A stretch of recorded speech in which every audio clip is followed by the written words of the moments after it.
Hello বন্ধুরা, আমি তিয়াশা। আমার আর একটা নতুন ভিডিওতে তোমাদের সবাইকে স্বাগত। আজ না আমার মনটা একদম ভালো নেই। যেই পাড়ায় আমি ছোট থেকে বড় হয়েছি সেখানে আজ শীতলা পুজো। ছোটবেলায় এই দিনটায় আমি মা ঠাকুমার সাথে পুজো দিতে যেতাম।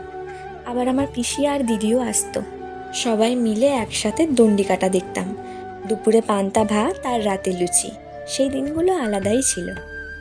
বড় হওয়ার সাথে সাথে সেই উত্তেজনা আর আনন্দ না থাকলেও মনের মধ্যে ঠিকই জায়গা করে নিয়েছে ভক্তি, শ্রদ্ধা আর ভালোবাসা। এখন যদিও বা সেখানে আর থাকা হয় না, তবুও এই দিনটায় আমি মায়ের সাথে যাই, গিয়ে পুজো দিয়ে আসি। দিদি আর ওমের সাথেও দেখা হয়, ভাই বোনের সাথেও দেখা হয়।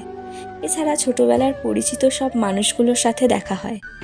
আর আমার ছোট ছোট বন্ধুগুলোর সাথেও দেখা হয়, যারা সকাল বিকাল আমার পেছন পেছন ঘুরঘুর করতো।